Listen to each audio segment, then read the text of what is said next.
So today I've got the Epiphone Inspired by Gibson J45 and the Epiphone Slash J45 in vermilion burst. So I wanted to kind of get the November burst to compare it, but I just hadn't come out yet. So with that in mind, you can look at them and you can tell that there's already some differences in the way the appointments are, but overall they are very similar guitars. Start off with the Age Burst. Beautiful guitar. Has all the appointments you would expect from a budget-minded Epiphone acoustic. Build quality is a lot better. Solid wood construction. If I remember correctly, it's Sitka spruce top with mahogany back and sides. Carries a Fishman onboard with it. The guitar itself plays great, sounds great.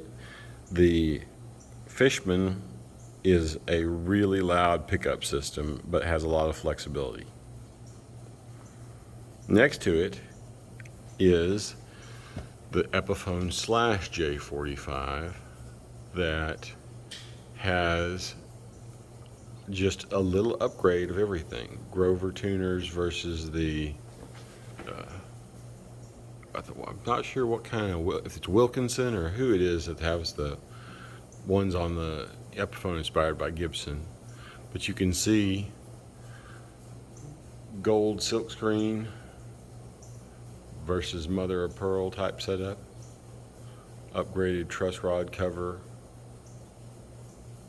The neck on this one feels thicker. Now I don't know if that's actually that true or if that's just it almost feels like a 59 Les Paul style reissue neck. But the guitar itself has a beautiful red burst setup, and for someone like me that's fond of the Heritage Cherry Sunburst, that's a cool option. Now this one has the LR Bags pickup system on it, and I feel like it's not quite as loud.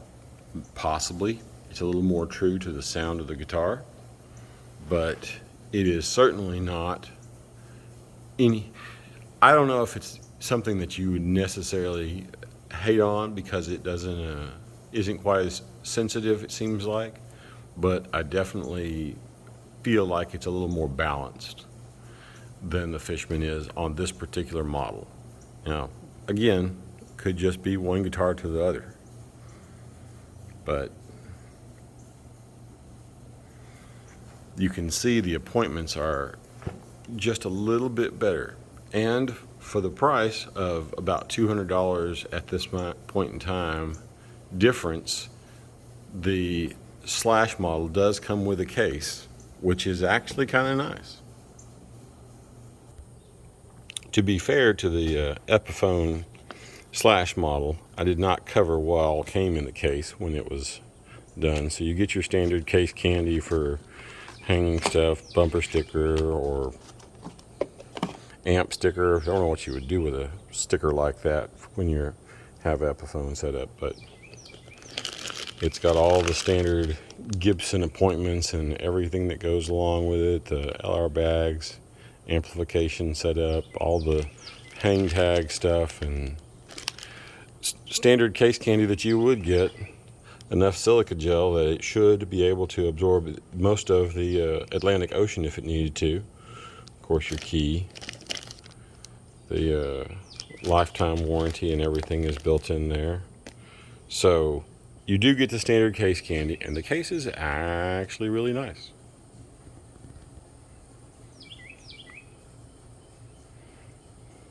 Now, don't hold me to it, but I wonder if the red is something to the vermilion burst or if it's just the red in general for the Slash model.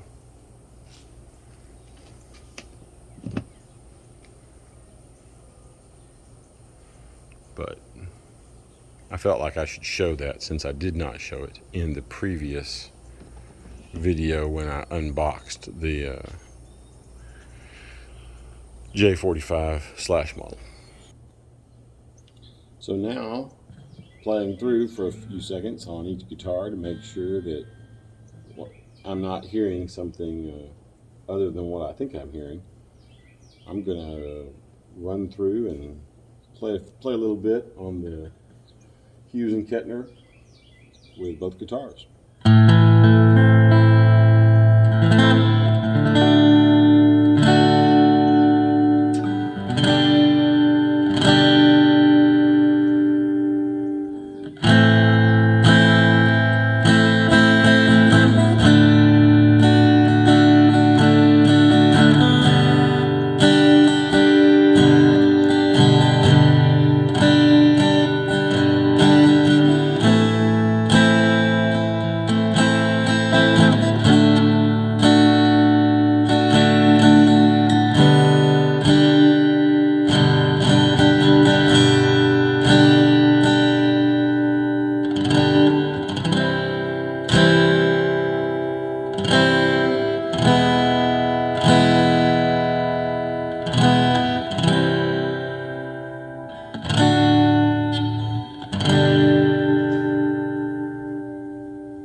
Something I will say about the J45 with the Fishman, it tends to cause the A string to get reverb. Now, admittedly, playing an acoustic guitar through an electric amp is going to cause a little bit of feedback and that echo that causes that feedback. So you get a reverb effect that does cause that. But for some strange reason, you can hear it, especially when it's on like an open.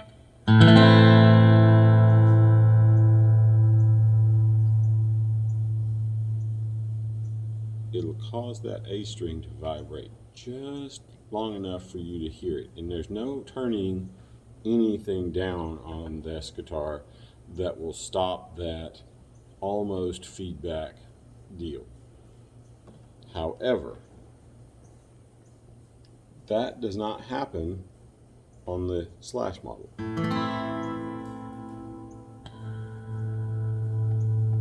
Even at full volume.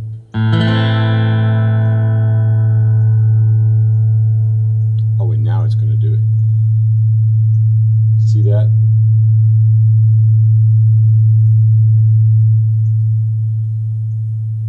So it does do it. It just didn't do it the first few times I was playing it.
will say this one.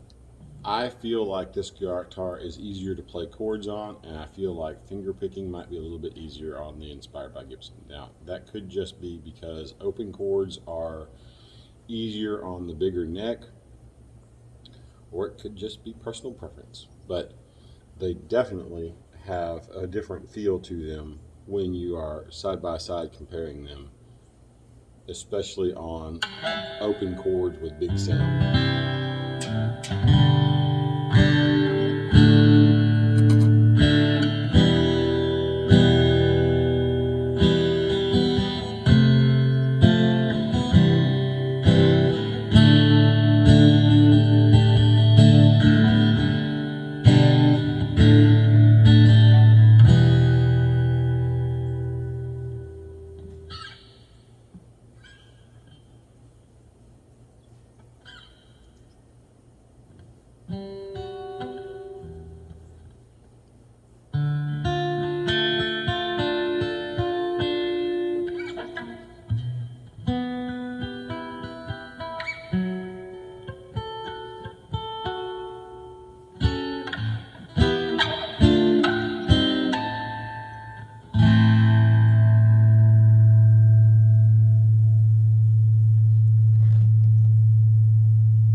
A string reverb, just like I was talking about.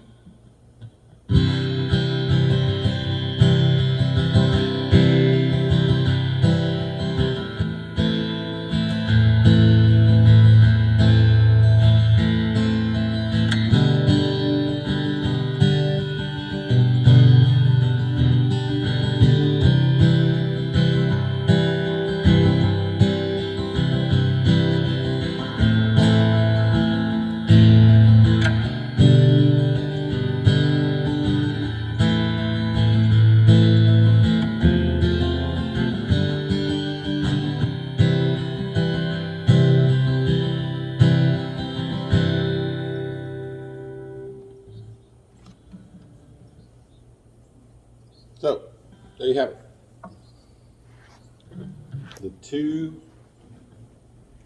Epiphone J45s, the upgraded appointments, and the case on the Slash model, I definitely think are worth the $200 extra. I like the way it looks better. I think I get used to the way it plays better. It does feel like it has a thicker neck to it. Like I say, that could just be personal preference. It could be just my own hand. It could just be the difference between two different guitars. But I'll say this. I think the LR bags works better on the J45 than the Fishman does, because I definitely think that the Fishman works better on the J200, but side by side with these two, I definitely think that the LR bags, they hit a home run with that on the Slash model. And if you have a chance and you can find them in stock somewhere, sit down and play both, because they're both great guitars and they're both great price. And I think the fact that it comes with a case for the Slash model just makes it that much more perfect. Of course, you have to like hard shell cases, and I kind of tend to like that. So, all right. Slash J45, Epiphone Inspired by Gibson J45, plugged in, both sound great.